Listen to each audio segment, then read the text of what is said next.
நேர்களுக்கு வணக்கம். சிறப்பு நேர்காணலுக்கு உங்களை வரவேற்கிறோம். இன்று நம்மோடு இணைந்திருப்பவர் முன்னாள் ஆளுநர், பாஜகவின் மூத்த தலைவர் திருமிகு தமிழிசை சவுந்தரராஜன் அவர்கள். வணக்கம் மேம். எப்படி இருக்கீங்க? ரொம்ப நல்லா இருக்கும், பிரமாதமா இருக்கும்.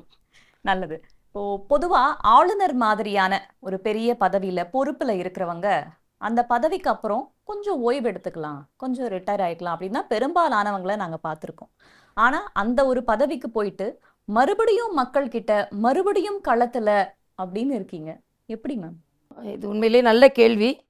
ஏன்னா அவ்வளோ பெரிய உயரத்துக்கு போனவங்க யாரான்னு திரும்பி வரணும்னு நினைப்பாங்களா அப்படின்றது ஒரு மிகப்பெரிய மிக மிக மிக வியப்பான ஒரு கேள்வி. ஏன்னா ஒரு முறை ராஜ்பவனுக்கு வந்துட்டா அந்த ராஜ்பவனோட அதிகாரம், வசதிகள், அங்கே உள்ள பணிப்பெண்கள், அங்கே உள்ள காவலாளிகள், அங்கே உள்ள எல்லா வசதிகளையும் பார்த்துட்டு இப்படிப்பட்ட ஒரு நிலையில் இருந்து ஒருவர் மறுபடியும் களத்துக்கு வருவாங்களான்னா அது மிக மிக அரிதானது, வியப்பானதும் கூட. ஆனால் என்னை பொறுத்த மட்டும் வியப்பானதை செய்வது தான் என்னது. வியப்புனா ஆசை, பதவி ஆசை கிடையவே கிடையாது. என்ன எல்லாரும் சொன்ன திரும்பி வந்துட்டேன், உனக்கு ஆசை கவர்னரை விட என்ன பெரிய பதவி கிடைத்திருப்போ வேணும். மக்களோடு மக்களாக மக்களுக்கு வேண்டியதை, அவர்களுக்கு தேவையானதை தேவையான நேரத்தில் அனுசரணையாக அவர்களை கைகளை பிடித்து கொண்டு அவர்களோடு அமர்ந்து உட்கார்ந்து சாப்பிட்டு அளவலாவி அவர்களோடு தோளோடு தோள் நின்று என் மக்களோடு நான் நிற்கிறேன் என்று அமர்ந்து ஒரு சிம்மாசனத்தில் அமர்ந்திருப்பதை விட மக்கள் மனது என்ற சிம்மாசனத்தில் அமர்வதை நான் சிறுவயதிலிருந்தே விருப்பமுடையவளாக இருப்பதனால் நான் அந்த மிகப்பெரிய பதவியை விட்டுவிட்டு வந்தேன் என்று சொல்லலாம். திருமிகு தமிழிசையோடைய இலக்கு தான் என்ன? ஏன்னா தமிழக பாஜக தலைவராகவும் இருந்திருக்கீங்க, ஆளுநராகவும் இருந்திருக்கீங்க 2 மாநிலங்களுக்கு. அப்படி இருக்கும்போது மீண்டும் களத்துக்கு வந்திருக்கீங்க. உங்களுடைய இலக்கு என்ன? இலக்கு மக்களோடு மக்களாக இருப்பது என்பது மட்டுமல்ல, ஒரு மக்கள் பிரதிநிதி ஆகுவது எனக்கு சின்ன வயதிலிருந்தே ஒரு இலக்கு தான். அது என் கையிலேருந்து நழுவி நழுவி போகுதே தவிர நான் விடைக்காமல் விட மாட்டேன் அப்படின்றதான் எனது கருத்து. அது பாராளுமன்றமாக இருக்கட்டும், சட்டமன்றமாக இருக்கட்டும், இதில் சொல்கிறதுல நான் எந்த விதத்துலையும் தயக்கம் காண்பித்தது கிடையாது. இன்னொன்று, எனக்கு தகுதியில், எனது உழைப்பில், நான் எடுத்துக்கொண்ட முயற்சியில், இதில் எதுலேயுமே அது எனக்கு தகுதியான பதவி இல்லை என்று நான் சொல்ல மாட்டேன். அது பதவி என்று நினைப்பதை விட ஒரு மக்கள் பிரதிநிதி எப்படி இருப்பார்கள் என்பதை இந்த சமுதாயத்திற்கு காண்பிக்க வேண்டும். உண்மையான மக்கள் பிரதிநிதியாக இருக்க வேண்டும் என்பது எனது ஆசை. மறுபடியும் சொல்கிறேன், இது பதவிக்கு என்ற ஆசை இல்லை. இந்த பொறுப்பு எப்படி மக்களுக்கு உதவுகிறது என்பதை மக்களோடு மக்களாக இருக்க வேண்டும் என்பதற்காகத்தான் இந்த ஆசை. கடந்த முறை நீங்க தென் சென்னை நாடாளுமன்ற தொகுதியில போட்டியிடும் போது காலில் சக்கரம் கட்டிக்கிட்டு எல்லா இடத்துலையும் போய் பணி செஞ்சுட்டு இருந்தீங்க. இந்த முறையும் சென்னையிலேயே அந்த பணியை நம்ம எதிர்பார்க்கலாமா? இல்லை, என் கட்சி எங்கே சொல்லுதோ அங்கே, தலைநகரமாக இருக்கலாம், கிராமமாக இருக்கலாம், எப்போவுமே என் கட்சி சொல்கிறதைத்தான் நான் பின்பற்றுவது எனது வழக்கம். தென் சென்னை கூட மரியாதைக்குரிய பாரத பிரதமர் அவர்கள் தென் சென்னையில் போட்டி போடனா நான் தென் சென்னை போன முறை தென் சென்னை தான் கேட்டேன். ஏன்னா என்னோட வீடு, நான் 40 ஆண்டு காலமாக தென் சென்னையின் வாக்காளர். இந்த வீட்டில் நாங்கள் ஒரு 35 வருடமாக இருக்கிறோம். இந்த முறையும் அங்கே தானே வாக்காளர்? இந்த முறை அந்த தான் வாக்காளர். அது ஆசையா கேட்கலாமா சட்டமன்ற தொகுதியிலையும்? இல்லை, இது கேட்கறது ஒன்று, கட்சி கொடுக்கறது ஒன்று. சரி, அவர்கள் கொடுப்பது கொடுக்கட்டும். உங்களுடைய விருப்பமாக நீங்கள் கேட்டு இருப்பது இல்லை. இப்பொழுது நான் தென் சென்னை பாராளுமன்றத்திற்குள் தானே இப்போ போட்டி போட்டேன். அதனால பாராளுமன்றத்தில் தென் சென்னையில் போட்டி போடல. என்ன சொந்த ஊருக்கு போங்கள் என்று ஒருவேளை சொன்னார்கள் என்றால் அதற்கும் நான் தயக்கம் காண்பிக்க மாட்டேன். என்னை பொறுத்த மட்டில் கட்சி எந்த இடத்தில் இருக்க சொல்கிறதோ, ஏன்னா கூட்டணி என்று வரும்பொழுது எந்த இடம் கிடைக்கிறது, எந்த இடத்தில் இருக்க சொல்கிறார்கள் என்பதெல்லாம் இதுல கணிப்பாக அடுத்தடுத்து தான் இருக்கும். ஓகே, ஒரு பாஜகவுடைய மூத்த தலைவராக கடந்த தேர்தலில் 20 இடங்கள் கூட்டணியில பாஜகவுக்கு ஒதுக்கப்பட்டது. இந்த தேர்தலில் எத்தனை இடங்கள் எதிர்பார்க்கிறீங்க? இதுல எத்தனை இடங்கள் எதிர்பார்க்கிறீர்கள்னா, எதிர்பார்ப்பு வேறு மாதிரி இருக்கலாம். கூட்டணி என்று வரும்பொழுது அதற்கான எந்த அளவிற்கு மற்ற கட்சிகளுக்கும் கொடுத்து நாமும் இந்த இடங்களில் பெற்று மற்ற கட்சிகளுக்கும் ஒரு யார்களுக்கு என்ன தேவையோ அதை கொடுத்து அவர்களுக்கும் அங்கீகாரம் கொடுக்கறது, இதெல்லாமே ஒரு கட்சியோட கடமையாக இருக்கிறது. அதனால் இப்போ எங்களுக்கு தேவை பெரிதாக இருக்கலாம், ஆனால் எண்ணிக்கையும் பெரிதாக இருக்கலாம். ஆனால் அந்த எண்ணிக்கை இப்போ எல்லா கட்சியும் கூட்டணியாக இருக்கும்போது அவ்வளோ பெரிய எண்ணிக்கை கேட்க முடியுமா? இல்லை என்றால் எல்லாரும் அனுசரணையாக எந்த எண்ணிக்கையை எடுத்துக்கொள்கிறோமோ அந்த எண்ணிக்கையில் எடுத்துக்கொள்ளலாமா? அதனால் நம்ம தனியாக போட்டியிடாமல் கூட்டணியில் போட்டியிடும்பொழுது எப்பொழுதுமே எந்த கட்சியாலும், பெரிய கட்சியாக இருந்தாலும், ஆளுகின்ற கட்சியாக இருந்தாலும், தேசிய கட்சியாக இருந்தாலும், எண்ணிக்கையை சொல்வது மிக மிக சிரமம். ஓகே. ஆனால் கடந்த தேர்தலை ஒப்பிடும்போது கூடுதல் தொகுதிகளாக நிச்சயமாக கூடுதல் தொகுதிகளாக தான் இருக்கும். சரி. இப்போ அடுத்ததாக வரக்கூடிய கேள்வி என்ன அப்படின்னா, ஆரம்பத்துல எங்களோட விஜய் சேர்ந்தா ஒரு பெரிய சக்தியாக, அசைக்க முடியாத சக்தியாக இருக்க முடியும்னு சொன்னதாகட்டும், இன்னொரு பக்கம் விஜய் எங்க கூட்டணிக்கு வந்தா பாதுகாப்பாக இருக்க முடியும் அப்படின்னு சொன்னதாகட்டும், தொடர்ச்சியாக பாஜக முன்வைக்கக்கூடிய விஷயங்களை புறந்தள்ளி விட்டே போகிறாரா விஜயும் தாவேகா? இல்லை, புறந்தள்ளிவிட்டு என்று நான் சொல்ல முடியாது. நான் எங்களோட கருத்தை பதிவு செய்வது ஒவ்வொரு தலைவர்களுக்கும் ஒரு பாணி இருக்கும். எனது கருத்தை நான் பதிவு செய்கிறேன். கட்சி அதை நோக்கி தான் பயணம் செய்ததா என்றால் நான் அப்படி தான் பயணம் செய்தது நான் சொல்ல மாட்டேன். ஆனால் ஒரு ஒரு நெடுநாளைய தமிழக அரசியலில் இருக்கின்ற ஒரு நபர் என்ற வகையில் அப்படி போட்ட கால்குலேஷனில் இன்றைக்கு இருக்கிற திராவிட முன்னேற்ற கழக கட்சியை தோற்கடிக்க வேண்டும் என்றால் கூட்டணி உறுதியாக இருக்க வேண்டும், உதிரியாக இருக்கக்கூடாது.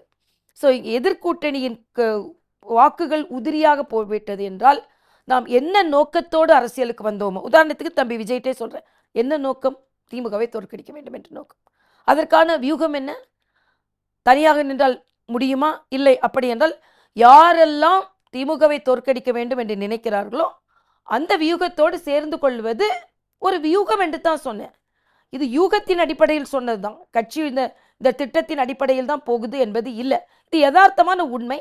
அதை நான் பதிவு செய்கிறேன். அவங்க நாங்க தனியாவே தோற்கடிப்போன்றாங்க தாவே. அது சொன்னா அது அவங்களோட தன்னம்பிக்கை, அவங்களோட தன்னம்பிக்கை. ஆனால் இதில் தான் எங்களுக்கும் எனக்கும் விஜய்க்கும் மாறுபாடு இருக்குன்னு நினைக்கிறேன். நான் என்னோட அரசியல் அனுபவத்தில் நான் கூட முதல் தேர்தலில் போட்டி போடும்போது எல்லாத்தையும் தூக்கி சாப்பிட்டுட்டு நான் வந்துடலாம் நான் நினச்சவ தான் நானும்.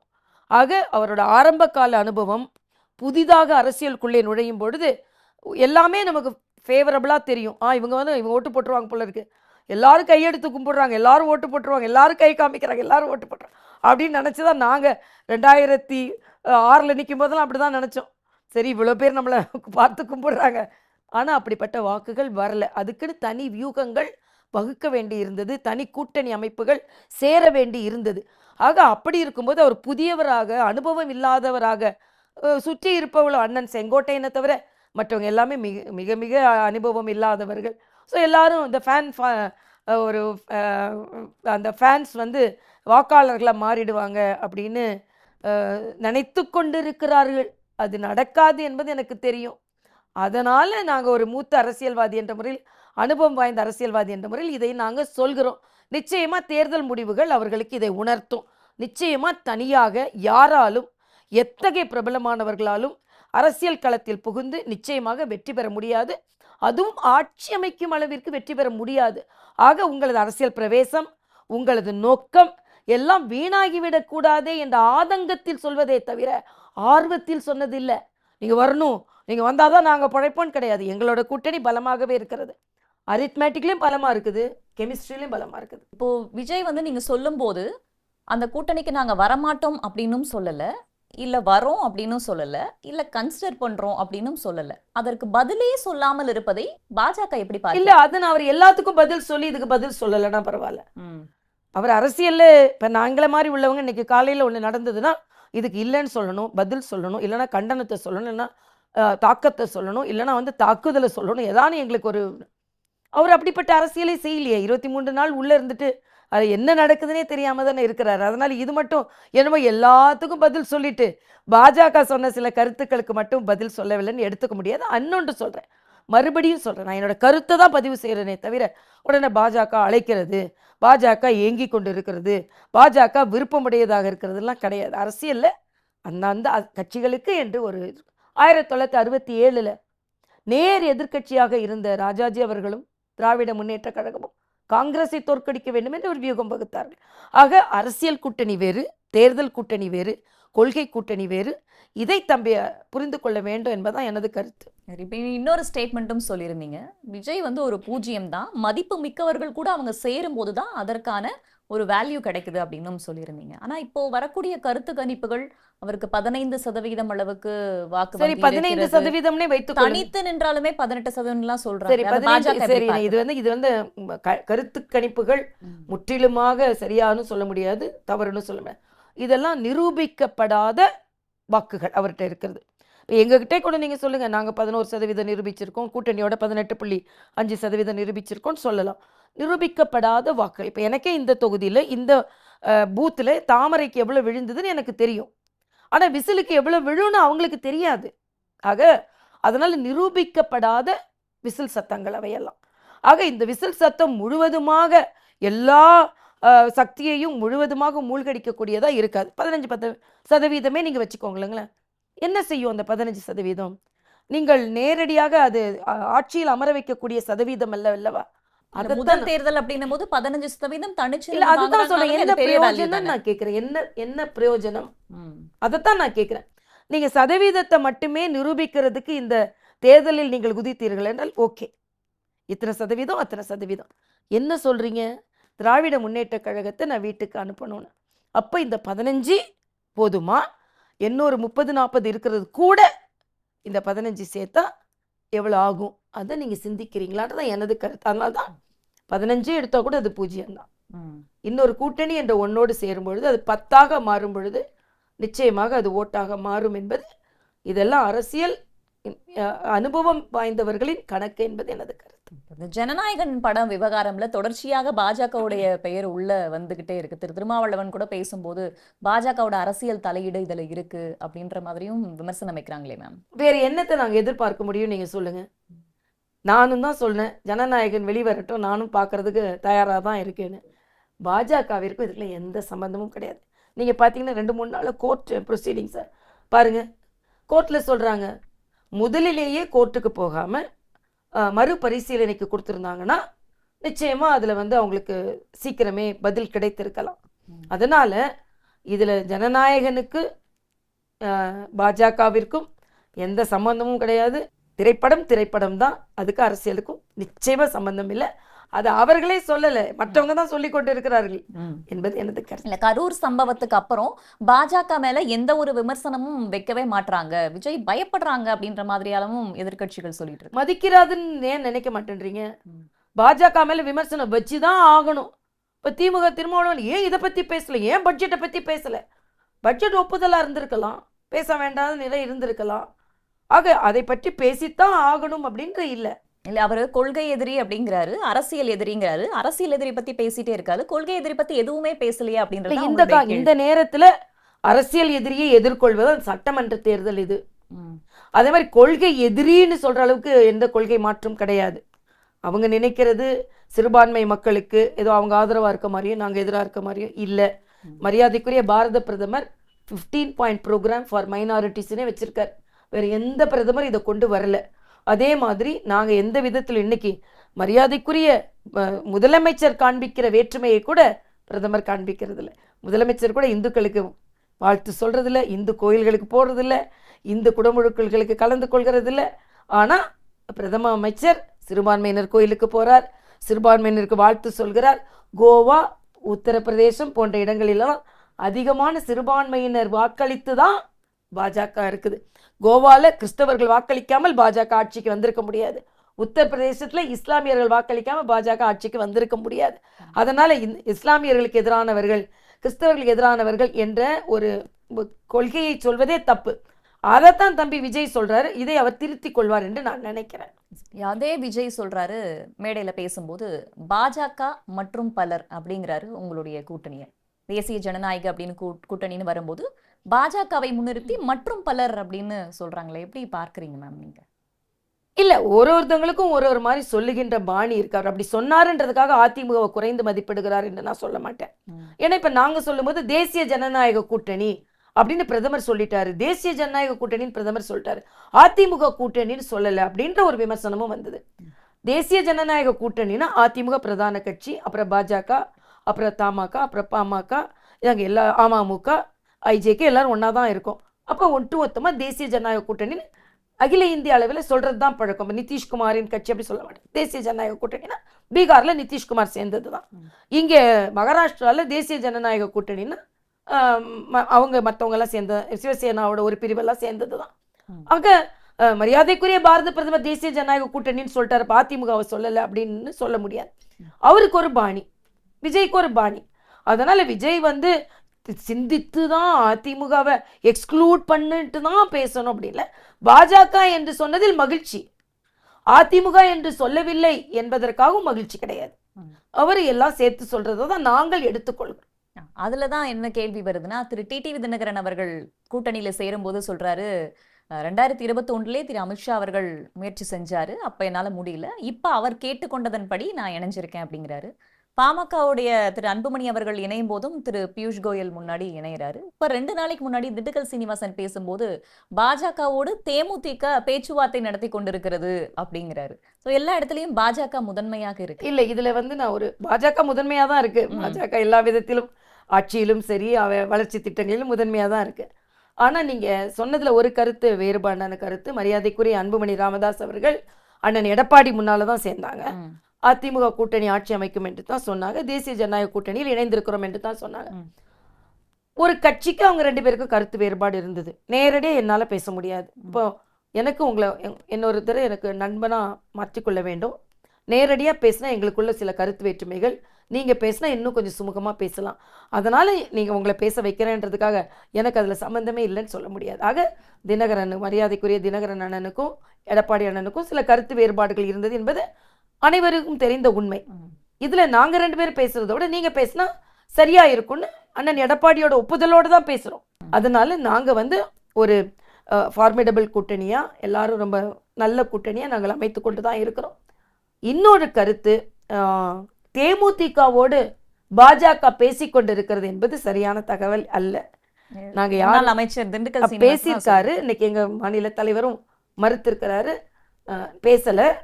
வேறு எப்படியாவது அவங்க அணுகிறதுக்கு வாய்ப்பு இருக்கான்னு எனக்கு தெரியல. ஆனால் எனக்கு தெரிந்தவரை நாங்கள் எங்கள் கட்சியை சார்ந்த யாரும், மரியாதைக்குரிய இணையமைச்சர் தம்பி முருகனாக இருக்கட்டும், எங்கள் மாநில தலைவராக இருக்கட்டும், இல்லை என்றால் எங்களது பொறுப்பாளர்களாக இருக்கட்டும், யாரும் இன்று வரை பேசவில்லை என்பதுதான் எனக்கு கிடைத்த தகவல். இப்ப மத்த கூட்டணி பேச்சுவார்த்தை எல்லாம் எப்படி போயிட்டு இருக்கு? புதிய தமிழகம் இருக்காங்க, தேமுதிகவும் இருக்காங்க. கூட்டணி பேச்சுவார்த்தைகள் எப்படி தேசிய ஜனநாயக கூட்டணி பேச்சுவார்த்தைகள் நடத்துவதற்காக தான் அண்ணன் துரைசாமி அவர்கள் தலைமையில் ஒரு குழு அமைச்சிருக்காங்க எங்க மாநில தலைவர். அதனால அவங்க யாரெல்லாம் பேச போறாங்கன்னு முதல் கட்டமா அவங்க கிட்ட பேசிட்டு அப்புறம் மாநில தலைவர்கிட்டையும் அப்புறம் எங்க பொறுப்பாளர்கள்ட்டையும் பேசுவாங்க. அதனால அது இயல்பா நடக்க வேண்டியது நடந்து கொண்டு இருக்கிறது. எங்க கட்சி ஒருவேளை இப்ப இருக்கிற கட்சியோட வேறு கட்சிகள் இணைய வேண்டும் என்றாலும் அதற்கும் நாங்க குழு அமைச்சிட்டோம்.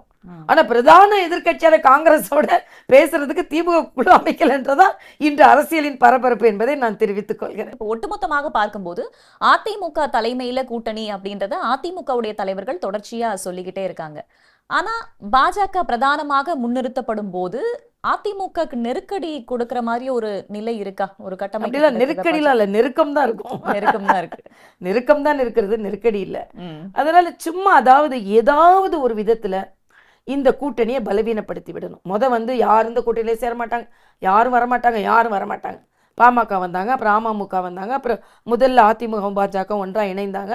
இப்ப பாத்தீங்கன்னா எதிர்கூட்டணியில கூட ஒரு முழுமையற்ற தன்மை இருக்குது. இப்ப எங்க கூட்டணியில் நீங்க நேரம் இருக்கு, அவங்க குழு அமைச்சிட்டாங்கன்னு இப்ப சொன்னா கூட அவங்க ஏற்கனவே பேசியதை விட அது பொறுத்த வரைக்கும் தாமதம் தான். ஏன்னா ஒரு பிரதான எதிர்கட்சி என்ன அமைக்கலன்னு கேட்டுக்கொண்டிருந்த அளவிற்கு தாமதமானது. நாங்க அப்படி இல்லை. அதனால எந்த விதத்திலையுமே நாங்கள் குறைவாகவோ இல்லை என்றால் அதிமுக முன்னிறுத்த வேண்டாம் அப்படின்னு நினைக்கவும் இல்லை. மரியாதைக்குரிய அண்ணன் எடப்பாடியார் அவர்களை முன்னிறுத்த வேண்டும்னு நினைத்து கொண்டு தான் இருக்கிறோம். அதனால வேண்டான்னு நினைக்கல. அதனால ஏதாவது ஒரு பிரிவினை கிடைக்குமா, ஏதாவது ஒரு நெகட்டிவ் கிடைக்குமா தேசிய ஜனநாயக கூட்டணியில், அதை எடுத்து வச்சு பிரிச்சிடலாமா அப்படின்ற ஒரு எதிர் அரசியல் வியூகமாக இருக்கிறதே தவிர வேற எதுவும் இல்லை. வார்த்தைகள் அப்படி கவனிச்சுட்டே இருக்க வேண்டியது. தேசிய ஜனநாயக கூட்டணின்னு சொல்றாங்களா, அதிமுக தலைமையில கூட்டணி சொல்றாங்க, அதிமுக தலைமையிலான கூட்டணி சொல்லலையா, அப்ப அதுக்கு ஒப்புதல் இல்லையா, இப்படியே பார்த்து கொண்டு இருக்கிறார்கள். ஒவ்வொருத்தரோட வார்த்தை பிரயோகமும் வேற மாதிரி இருக்கும். ஆனால் உள்ள பிரயோகம் எல்லாருக்குமே ஒன்றா இணைந்துதான் இருக்கிறது என்பது எனது. இந்த மாதிரியான சலசலப்பு தொடர்பான பேச்சுகள் வரும்போது களத்துல இருக்கக்கூடிய தொண்டர்கள் அதை எப்படி எடுத்துப்பாங்கன்னு நினைக்கிறீங்க? அந்த பாரதிய ஜனதா கட்சி தொண்டர்களை பற்றி மிக கட்டுக்கோப்பான தொண்டர்கள். கட்சி என்ன நினைக்கிறது என்பது அவர்களுக்கு நன்றாக தெரியும். இடையில எங்களுக்குள்ள சின்ன பிரச்சனை என்னன்னா, 2021 19 ஒன்றா இணைந்து போட்டி போட்டோம், 2021 ஒன்றா இணைந்து போட்டி போட்டோம், 2024 நாங்க கொஞ்சம் பிரிஞ்சிட்டோம். பிரிஞ்ச உடனே ஓட்டு கேட்கும் போது ஒருத்தங்களை விமர்சனம் செய்ய வேண்டிய கட்டாயமும் வந்தது. பின்பு உடனே சேரணும் போது அது தொண்டர்களுக்கு கொஞ்சம் அந்த இணக்கம் என்று ஜெல்லுன்னு சொல்லுவாங்க, அது கொஞ்சம் ஆறதுக்கு கொஞ்சம் நாட்கள் ஆறதுக்கு வாய்ப்பு இருக்கிறது. ம். ஆனா அவங்க எல்லாம் சேர்ந்துட்டாங்க. ஏன்னா இது யதார்த்தம் அரசியல். அரசியல்ல நேர் எதிர்க்கட்சியாக இருப்பது தேர்தலுக்காக இணைவதும், நேர் எதிரெதிராக போட்டி போட்டவர்கள் தேர்தலுக்காக இணைவதும் நடக்காத ஒன்று இல்ல. நாங்க வந்து எதிர்ல இருந்துட்டு இணைகிறோம். ஆனா இப்ப இணைந்து இருப்பவர்கள் எதிர்க்கட்சியில எதிரா இருக்கிறாங்க. இதுதான் இன்று அரசியல் பார்வையாக இருக்கிறது. இல்ல அதுல இப்போ அதிமுக பாஜக பத்தி புரிந்து கொள்ள முடிகிறது. ஏன்னா ஒன்றாக இருந்தோம், பிரிந்தோம், மறுபடியும் இணைந்தோம்னு. ஆனா திரு அமமுக அவங்களுடைய கட்சி உள்ள வரும்போது அவர்கள் வந்து துரோகி என்றெல்லாம் அந்த மாதிரியான வார்த்தை பிரயோகங்களை பயன்படுத்திவிட்டு பெருசா இடைவெளி இல்ல. ஒரு வாரத்திற்குள்ளாகவே இணையும் போது அதுவும் ஜெல் ஆயிடுமா உங்க கூட்டணியில? இப்பவே ஜெல் ஆயிட்டாங்களே எல்லாருமே. இப்ப நான் தான் சொன்னேனே, எங்களோட கூட்டத்துக்கு வந்தாங்க. மரியாதைக்குரிய அண்ணன் எடப்பாடியார் அவர்களும், சகோதரர் தினகரன் அவர்களும், மரியாதைக்குரிய பாரத பிரதமர் சென்ற பின்பு உட்கார்ந்து அமர்ந்து பத்திரிகையாளர்களை சந்தித்து, நாங்க 2 பேரும் சகோதரர்கள், இது வந்து இயல்பான சண்டை, இப்ப நாங்க ஒண்ணா இருக்கிறோம் அப்படின்லாம் சொல்லிட்டாங்களே. இதுக்கு அப்புறம் என்ன வேணும்னு நான் கேக்குறேன். தலைவர்கள் மட்டத்துல இணைஞ்சாலும் தொண்டர்களும் இல்ல நிர்வாகிகளும் எப்பவுமே ஏத்துப்பாங்களா? இல்ல அப்படின்னு திரு எப்பவுமே டிடி தலைவர்கள் தினகரனே எல்லாரும் சொன்னாரு. ஒண்ணாதான் வந்தாங்கங்க. ம், எல்லா தலைவர்கள் பேரை சொல்லும்போது எல்லாரும் ஒண்ணாதான் சத்தம் போட்டாங்க. ம், அதனால அந்த மதுராந்தகம் கூட்டத்திலேயே எல்லாரும் இணைஞ்சிட்டாங்க. இணைஞ்சதுனால தான் வந்தாங்க. ம். அதனால தலைவர்கள் இணைந்தால் தொண்டர்கள் இணைந்து விடுவார்கள். அதுல எந்த மாற்று கருத்தும் இல்ல. நீங்கள் குறிப்பிட்டது போல மாண்புமிகு பிரதமர் மோடி அவர்கள் தமிழ்நாட்டுக்கு வரும்போது மதுராந்தகத்துல பேசும்போது நீங்க சொன்னீங்க இல்லையா, அவ்வளவு பெரிய தலைவர் நம்ம முன்னாடி வந்து பேசுறாரு. அப்படி வந்து பேசும்போது அதிமுகவுடைய பெயரையும் திரு எடப்பாடி பழனிசாமி அவர்களுடைய பெயரையும் சொல்லல. அந்த ஒரு முக்கியத்துவத்தை எதிர்பார்ப்பாங்க இல்லையா, அவருடைய வாயிலிருந்து அந்த வார்த்தை வரணும் வரணும் இல்ல இல்ல கட்சி இல்ல தொண்டர்கள். இல்ல வார்த்தைகள் பெரிதா, செயல் பெரிதா? ம், அங்க அவர் எப்படி நடந்து கொண்டார்? மரியாதைக்குரிய பாரத பிரதமர் அவர்கள், ம், மரியாதைக்குரிய எடப்பாடி அவர்களுக்கு மரியாதை கொடுத்தார். அவர் கையை உயர்த்தி தான் பிடித்து நாங்கள்லாம் ஒன்றாக பணியாற்றுகிறோம் என்று சொன்னார். அண்ணன் தினகரன் அவர்களையும் அண்ணன் எடப்பாடியார் அவர்களையும் இந்த 2 பக்கமும் வைத்து நீங்க 2 பேரும் ஒன்றா பணியாற்ற வேண்டும் என்று சொன்னார். ஆக அங்க உள்ள பாடி லாங்குவேஜை பாருங்க. லாங்குவேஜை பார்க்காதுங்க, பாடி லாங்குவேஜை பாருங்க. இதான் எனது கருத்து. உங்களுடைய கூட்டணி எல்லா கட்சிகளும் ஒன்றாக சேர்ந்து வெற்றியை நோக்கி பயணப்பட்டு கொண்டிருக்கிறீர்கள். இந்த சூழல்ல தமிழக பாஜகவோட முன்னாள் தலைவர் திரு அண்ணாமலை தேர்தல் பொறுப்புகள்ல இருந்து விலகுவதாக சொல்லியிருக்காரு. தனிப்பட்ட காரணங்கள் தான் சொல்லியிருக்காரு. இது தேர்தல்ல பின்னடைவை ஏற்படுத்துமா? இல்ல இது அவர் வந்து வந்து பொறுப்புகளில் இருந்து விலகுகிறேன், ம், ஸ்டெப்பிங் டவுன்னு அவர் சொல்லவே இல்லை. ம், அது வந்து பொறுப்பும் கிடையாது. எங்களை வந்து 234 தொகுதிகளிலும் நாம எந்த தொகுதியில போட்டி போட்டாலும் பரவாயில்ல, கூட்டணி கட்சி போட்டி போடுகின்ற தேர்தல் தொகுதிகளில் கூட நம்ம வெற்றி பெறணும். அதனால மாறுபாடு இல்லாமல், வேறுபாடு இல்லாமல் பூத் கமிட்டியா இருக்கட்டும், சக்தி கேந்திரம் என்பது எங்களது 5 பூத்துக்கு ஒரு சக்தி கேந்திரம் நாங்க அகில பாரத அளவில் எங்களுக்கு ம், கொடுக்கப்பட்டிருக்கின்ற ஒரு குறிப்பு. ஆக பூத் கமிட்டியா இருக்கட்டும், சக்தி கேந்திர கமிட்டியா இருக்கட்டும், மண்டல் கமிட்டியா இருக்கட்டும், கிளை கமிட்டியா இருக்கட்டும், இவையெல்லாம் இப்ப பலம் பொருந்தியதாக நாங்கள் மாற்றி இருக்கிறோம். ஆக எங்களை போன்ற ஒரு தலைவர்களுக்கு, சில தலைவர்களுக்கு 2, சில தலைவர்களுக்கு 5, 6, இப்ப எனக்கு 6 தொகுதிகள் கொடுத்தாரு, அண்ணாமலைக்கு 6 தொகுதி கொடுத்தாரு.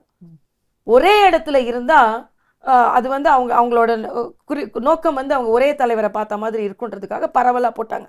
உதாரணத்துக்கு எனக்கு மயிலாப்பூர் இருக்கு, அங்க குளச்சலும் இருக்கு. ம், ஸோ அந்த பகுதியில் உள்ள தொண்டர்கள் அங்கே தலைவர்கள் அங்கே வரும்போது, ம், இப்போ அண்ணாமலை ஒரு பக்கம் வரும்போது, நான் ஒரு பக்கம் வரும்போது, நயினார் அண்ணன் வரும்போது வேறு தலைவர்களை பார்க்கறதுக்கு வாய்ப்பு கிடைக்கிறதுக்காக அப்படி போட்டாங்க. போய் நாங்கள் இதெல்லாம் பரிசீலிச்சுட்டு வரணுமே தவிர வேறு ஒன்றும் இல்லை. ஆனால் இதுக்கு கொஞ்சம் பிரயாணம் தேவையா இருக்கு. ம், இப்போ இங்கேருந்து குளச்சல்ல போய் அங்கே உடனே வர முடியாது, ஒரு நாள் தங்க வேண்டியிருக்கும். இதை என்னால் முடியாதுன்னு அண்ணாமலை சொன்னாரே தவிர தேர்தல் பணியிலிருந்து சொல்லலை. ம். சூப்பர் விஷனுக்கு கொஞ்சம் கொடுத்தாங்க, விஷன் இல்லைன்னு சொல்ல முடியாது, சூப்பர்விஷன் மட்டும் இல்லைன்னு சொன்னார். இப்போ திருமிகு தமிழிசை அவர்களுக்கு சில பொறுப்புகள், சில பணிகள் அப்படின்ற மாதிரி ஒதுக்கப்பட்டிருக்கு இல்லையா, அந்த மாதிரி திரு அண்ணாமலை அவர்களுக்கு என்னதான் திட்டம் வச்சிருக்கு பாஜக? இல்லை, எங்க எல்லாத்துக்குமே பணி கொடுக்கப்பட்டு இருக்கிறது. இப்போ அண்ணாமலைக்கு வந்து சுற்றுப்பயணம் கொடுத்தாங்க, ம், எங்களை மாதிரியே தான் கொடுத்தாங்க. ம், அவரால் அது முடியலன்னு சொன்னாரு. அப்போ அவருக்கு கொடுக்கல நீங்க சொல்ல முடியாது இல்லையா? அவரே அவங்க அப்பாவோட உடல்நிலை சரியில்லைன்னு கொடுத்தாங்க. அந்த வேலை தான் எனக்கும் கொடுக்கப்பட்டது, அவங்களுக்கு கொடுக்கப்பட்டது. ம், அதனால ஒரு நேரத்துக்கும் ஒரு வேலை கொடுப்பாங்க, அந்த வேலையை நாங்கள் செய்கிறது என் பழக்கம். இப்போ எனக்கு தேர்தல் அறிக்கை தயாரிக்கிற பணி கொடுத்துருக்காங்க. ம். தம்பி அண்ணாமலைக்கும் பல பணிகள் கொடுக்கப்பட்டு இருக்கிறது. அது மாதிரி ஒரு நேரம் வேலை கொடுப்பாங்க, நாங்கள் அந்த வேலையை செய்வோம், அவ்வளவுதான். இப்போ திமுக காங்கிரஸ் கூட்டணி பத்தி பேசும்போது முன்னாடியே நீங்க குறிப்பிட்டிருந்தீங்க, அவங்களுக்குள்ள ஒரு சலசலப்பு இருக்கு, நிறைய விஷயங்கள், அதிருப்திகள்லாம் வெளியில வருதுன்னு. முதலமைச்சர் திரு மு.க. ஸ்டாலின் பேசும்போது கூட்டணி ஆட்சியெல்லாம் வந்து தமிழகத்துக்கு ஒத்து வராது அப்படின்றதையும் வெளிப்படையா சொல்லிட்டாங்க. அதுக்கு காங்கிரஸ் எதிர்வினை ஆற்றிட்டு இருக்காங்க. அவர் குறிப்பிடும் போது தமிழகத்திற்கு இது ஒத்து வராது அப்படின்ற மாதிரி சொல்லியிருக்காரு. அதுல உடன்படுறீங்களா? காங்கிரஸ் உடன்படலை, அவ்வளோதான் சொல்ல முடியும். ஏன்னா நாங்கள் கூட்டணி ஆட்சி என்ற இலக்கை நோக்கி போய் கொண்டு இருக்கிறோமா, அவங்க அதை போய் கொண்டு இருக்கிறாங்கன்னு எங்கள் தான் முதல்ல தெளிவுபடுத்திட்டாங்க. நாங்கள் இப்போ அதிமுக தலைமையில் ஆட்சி இருக்கோம், நாங்கள் அதுக்கு கூட்டணி எல்லாம் ஒத்துழைப்போம், தேசிய ஜனநாயக கூட்டணி அதற்கு தலைமை தாங்குகிறது அதிமுக கட்சி தலைவர்கள் தெளிவுபடுத்தி விட்டார்கள். நீங்கள் வெற்றியை நோக்கி பயணப்பட்டு கொண்டிருக்கிறீர்கள். வெற்றி அடையும் பட்சத்துல இது அதிமுக ஆட்சியாக இருக்குமா அல்லது என்டிஏ ஆட்சியாக இருக்குமா? இல்ல, என்டிஏ, அதிமுக தலைமையிலான என்டிஏ ஆட்சி அப்படிதான் நாங்க சொல்லியிருக்கோம். கூட்டணி ஆட்சியா இல்ல தனித்தாட்சி? இல்ல, இப்போ நாங்க அப்படிதானே சொல்லியிருக்கோம். அதிமுக ஆட்சி அமைக்கும் நாங்கள் எல்லாம் உறுதுணையாக இருப்போம்னு நாங்க சொல்லியிருக்கோம். அவங்க அதை தான் சொல்லியிருக்காங்க. நாங்க அதை நோக்கி தான் தேர்தலில் நாங்க சந்திக்கிறோம். திராவிட முன்னேற்ற கழகமும் முதல்ல இருந்து அப்படிதான் சொல்லி கொண்டு இருந்தாங்க. ஆனா இன்னைக்கு மாணிக் தாக்கூர் 2006 ஃபார்முலா ஏன் கொண்டு வரல அப்படின்னு கேட்க ஆரம்பித்திருக்கிறார். இது அவர்கள் கூட்டணியின் சலசலப்பு. அப்படிதான் எந்த கட்சிக்குமே அவர்கள் கூட்டணியில பங்கெடுக்கணும், ஆட்சியில இருக்கணும்னு எந்த கட்சிக்கும் விருப்பம் இல்லாம இருக்காது. தொண்டர்களுக்கும் விருப்பம் இருக்கும். ஆனா கட்சி அந்த நேரத்துல என்ன வியூகம் வகுத்து நமக்கு கொடுக்கிறார்களோ அதை கீழ்ப்படிய வேண்டியது எங்களது கடமை. அந்த வகையில் நாங்கள் கீழ்ப்படிந்து நடந்து கொண்டிருக்கிறோம் என்பதுதான் உண்மை. நீங்க இரட்டை இன்ஜின் சொல்லும் போது நினைவுக்கு வந்தது திருமிகு கனிமொழி அவர்கள் இரட்டை இன்ஜின்லாம் கிடையாது, இது வந்து டப்பா என்ஜின் அப்படின்ற மாதிரி எல்லாம் கூட விமர்சனம் செஞ்சு பேசியிருந்தாங்க. அவங்க தரப்புலையும் நிறைய மாநாடுகள், பொதுக்கூட்டங்கள் அப்படின்னு தேர்தல் பணிகளை அவங்க துரிதப்படுத்தி இருக்காங்களே. இல்ல, அதை துரிதப்படுத்துறாங்க. ஆனா அதே நேரத்துல அடிப்படையில நிர்வாகம் சீர்கெட்டு இருக்கிறது என்பது. அவங்க தேர்தலை நோக்கி மட்டுமே தனது பயணத்தை செய்து கொண்டிருக்கிறார்கள். உதாரணத்துக்கு சொன்னதுதான், முந்தின நாள் 5 லட்சம் இளைஞர்களுக்காக மாநாடு நடத்துறாங்க, அடுத்த நாள் 9,000 இளைஞர்களுக்கான அரசு வேலை கனவு நசுக்கப்படுகிறது. அரசாங்கம்னா என்ன? மாநாடு நடத்துறது இல்லை, அந்தந்த மாணவர்களுக்கு வேண்டியதை, இளைஞர்களுக்கு வேண்டியதை. பெண்களுக்கான மாநாடு நடத்துறாங்க, அடுத்த நாளே பெண்களுக்கான பாதுகாப்பு கேள்விக்குறியாகிறது. ஆக இதுதான் நான் சொல்றது. நீ மாநாடு, ஆர்ப்பாட்டம், பெரிய பெரிய கூட்டம், இன்னைக்கு கூட மண்டல் மாநாடு, பூத் கமிட்டி மாநாடு, இதெல்லாம் ஆளும் கட்சி அடுத்த தேர்தலை நோக்கி சென்று கொண்டிருக்கிறீர்கள், ஆனால் மக்களை விட்டுவிட்டீர்கள் என்பதான் எனது கருத்து. இறுதியாக ஒரே ஒரு கேள்வி மட்டும், இந்த சட்டமன்ற தேர்தலில் ஒரு வேட்பாளராக திருமிகு தமிழிசை சவுந்தரராஜன் அவர்களை நாங்கள் எதிர்பார்க்கலாம் அல்லவா? எதிர்பார்க்கலாம், எதிர்பார்க்காமல் இருக்கலாம். ஏன்னா கட்சி என்ன சொல்லுதோ எனக்கு எதிர்பார்ப்பு இருக்கிறது. கட்சி சில நேரங்களில் எங்களை பாராளுமன்றத்துக்கு நில்லுங்கன்னு சொல்லலாம், சட்டமன்றத்துக்கு நில்லுங்கன்னு சொல்லலாம். அதனால நான் விருப்பப்படுகிறேன், அது கட்சியின் கட்டளை எதுவோ அதன்படி நான் நடப்பேன், அவ்வளோதான். என்னோட பணி மக்களுக்கான பணி. அதனால தான் நான் ஆளுநராக இருந்து ஒரு சாதாரண ஆளா நான் வந்தேன். அதாவது from streets to Raj Bhavan, from Raj Bhavan to again to streets for the people. இதான் என்னோட கருத்து. ஓகே, பாஜகவுடைய மூத்த தலைவர்கள், தமிழக தலைவர்களும் தேர்தலில் போட்டியிடுவதற்கான வாய்ப்புகள் இருக்கிறது. எல்லாருமே போட்டி போடுறதுக்கு வாய்ப்புகள் இருக்கு. ஏன்னா அது கூட நான் சொல்லணும், நேற்று ஏதோ பெரிய தலைவர்கள்லாம் யாருக்கும் போட்டி போட வாய்ப்பு இல்லை, எல்லாருக்கும் வாய்ப்பு கொடுக்கணும், எல்லாரும் பத்திரிகையில் பேசுறதுல தான் நீங்கள்லாம் விருப்பம், இதெல்லாம் வந்தது வெளியே. அப்படிலாம் எதுவுமே நடக்கல. எல்லா பெரிய தலைவர்களும் மூத்த தலைவர்களும் மரியாதையாகத்தான் நடத்தப்பட்டார்கள். எல்லா தலைவர்களின் கருத்தும் நேரடியாக கேட்கப்பட்டது. நான் உட்பட எனது கருத்தை பதிவு செய்தேன். எல்லா கருத்துக்களும் ஏற்றுக்கொள்ளப்பட்டது. அதனால் அங்கே எங்கேயுமே மூத்த தலைவர்களுக்கு அவமரியாதை செய்யப்படவில்லை, மூத்த தலைவர்களின் வாய்ப்பும் மறுக்கப்படவில்லை. மற்ற மாநிலம் மாதிரி கிடையாது. இங்கே ஒரு மூத்த தலைவராக வரணும்னா ஏதோ நாங்கள் ரொம்ப ரொம்ப இலகுவாக வரலை. நாங்கள் கஷ்டப்பட்டு அடிபட்டு தான் மேலே வந்திருக்கோம். அதனால் நாங்கள் அனுபவித்ததை விட அனுபவம் பெற்றதான் எங்களுக்கு அதிகம். அதனால மற்ற மாநிலம் மாதிரி மூத்தவங்களாயிட்டாங்க. அதனால எப்படி இல்லை, ஏன்னா நாங்கள் அவ்வளோ கஷ்டப்பட்டு மேலே வரும்பொழுது எங்களோட வாய்ப்புகள் மறுக்கப்படாது என்பதை கட்சி தெளிவுபடுத்தி இருக்கிறது. கட்சிகளில் நடக்கக்கூடிய விஷயங்களை வச்சுதான் இந்த கேள்வி வருது. திரு கேசவ விநாயகம் அவர்களுடைய மாற்றம், இதெல்லாம் கட்சிக்குள்ள மூத்த தலைவர்களுக்குள்ள நல்ல ஒரு இணக்கம் இருக்கிறது. நல்ல இணக்கம் இருக்கிறது. மரியாதைக்குரிய கேசவ விநாயகன் அவர்களின் மாற்றம் தவறாக முன்னிறுத்தப்படுகிறதே தவிர, ஏறக்குறைய 10 ஆண்டுகள் கழித்து ஏறக்குறைய ஒரு சுழற்சி முறையில வேறு வேறு இடத்துக்கு அவங்க போவாங்க. அவர் 11 ஆண்டுகள் ஆயிடுச்சு. நான் வந்த போதே அவர் வந்தார். அப்புறம் தம்பி முருகன்ட்ட பணியாற்றினார், தம்பி அண்ணாமலைட்ட பணியாற்றினார், அப்புறம் அண்ணன் நயனாட்ட பணியாற்றினார். 4 தலைவர்கள்ட்ட அவர் பணியாற்றிட்டார். அதனால இது இயல்பான மாற்றம். அதனால தான் சொன்னேன், it's usual and casual transfer, வேற எதுவும் இல்லை, அன்யூஷுவல் கிடையாது என்பது எனது கருத்து. இது எல்லாமே குருவி உட்கார பணப்பழம் விழுந்த கதை தான். எங்கெங்கெல்லாம் நடக்குதோ உடனே இதுக்காக தான் அப்படி இல்லை. நாங்கள் ரொம்ப பலமாக இருக்கோம், கட்சியும் பலமாக இருக்குது, கூட்டணியும் பலமாக இருக்கும், மக்களும் எங்களோடு பலமாக இருக்கிறார்கள். நிச்சயமாக நாங்கள் வெற்றி பெறுவோம். தேசிய ஜனநாயக கூட்டணி தமிழ்நாட்டில் ஆட்சியை பிடிக்கும். இவ்வளவு நேரம் எங்களுடைய பல்வேறு கேள்விகளுக்கு பொறுமையாக பதிலளித்தீர்கள். நன்றி திருமிகு தமிழிசை. நன்றி, இந்த வாய்ப்பை கொடுத்தமைக்கு நன்றி. மற்றும் ஒரு நிகழ்ச்சியில் சந்திக்கலாம் நேர்களே. நன்றி, வணக்கம்.